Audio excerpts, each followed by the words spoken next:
कहता है कि उसने भी इस केस पर थोड़ी बहुत जानकारी इकट्ठा की थी और वो इस नतीजे पर पहुंचा है कि जिसने भी लेरॉय फ्राई के साथ ये सब किया है वो जरूर एक पोएट होगा।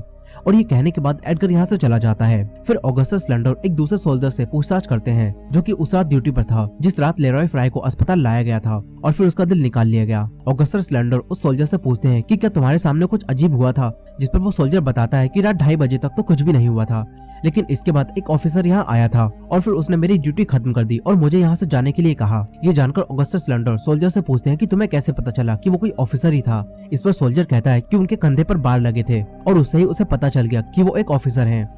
लेकिन वो सोल्जर कहता है कि एक अजीब बात तो ये थी कि उस ऑफिसर के एक कंधे से वो बार गायब थे और इस सोल्जर के पास एक ही लालटेन थी, इसलिए इस सोल्जर ने उस ऑफिसर का चेहरा नहीं देख पाया।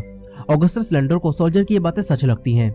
इसके बाद रात में ऑगस्टस लैंडर फिर से उसी सोल्जर एडगर से मिलते हैं। ऑगस्टस लैंडर एडगर से बात करते हैं और कहते हैं कि तुम्हें ऐसा क्यों लगता है कि लेरॉय फ्राई का दिल निकालने वाला जरूर कोई पोएट होगा। इस पर एडगर कहता है कि दिल एक सिंबल है और इस वजह से ही उसे ऐसा लगता है कि लेरॉय फ्राई का दिल जिसने भी निकाला है वो कोई पोएट होगा। साथ ही एडगर यहाँ ये भी बताता है कि वो खुद भी एक पोएट है। इसके बाद एडगर ऑगस्टस लैंडर को लेरॉय फ्राई के एक रूममेट के बारे में बताकर उससे पूछताछ करने के लिए कहता है। एडगर कहता है कि लेरॉय फ्राई की मौत से कुछ दिनों पहले उसका उसके रूममेट से झगड़ा हो गया था, लेकिन किसी को भी ये नहीं पता कि झगड़ा किस बात पर हुआ था। अब एडगर से ये सब जानने के बाद अगले दिन ऑगस्टस लैंडर लेरॉय फ्राई के उसी रूममेट से पूछताछ